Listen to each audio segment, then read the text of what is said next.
Hello বন্ধুরা, আজকে নিয়ে চলে এসেছি ইলিশ মাছ। আজকে বানাবো আমি ইলিশ মাছের ভাপা।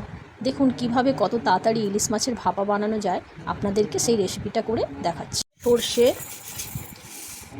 মগজ বাটা, পোস্ত, কাঁচা লঙ্কা, নুন দিয়ে দেবেন যেহেতু সর্ষে আছে, নাহলে তেতো লাগবে। এবার সামান্য জল মিক্সড করে আবার বেটে নেব। মশলা রেডি হয়ে গেছে। এর মধ্যে একে একে মাছগুলো রেখে দেবো।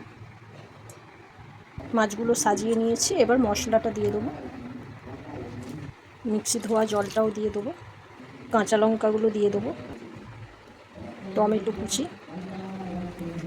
মশলায় নুন আছে যেহেতু, তাই নুনটা পরিমাণ মতো আপনারা বুঝে দেবেন। হলুদ সবার শেষে, তেল দিয়ে দেবেন পরিমাণ মতো। ভালো করে মাখিয়ে দেখুন কত সুন্দর এসছে লুকটা। এবার বসিয়ে দেবো গ্যাসের মধ্যে। গ্যাসটা সিম করে ঢাকা লাগিয়ে দেবো, হওয়া পর্যন্ত অপেক্ষা করব। দেখুন ভাপা রেডি। এইবার একটা কাজ করতে হবে, যেই থালার মধ্যে ঢালবেন ওতে একটু তেল দেবেন আগে। তেলটাকে এরকম চালিয়ে নেবেন। এইবার ওপর থেকে আবার একটু তেল দেবেন, সেই স্বাদ লাগবে। আপনারা করবেন, দেখুন দারুণ টেস্ট হবে। এই প্রসেসে একদিন ভাপা বানিয়ে খান, দেখবেন বন্ধুরা দারুণ খেতে হবে।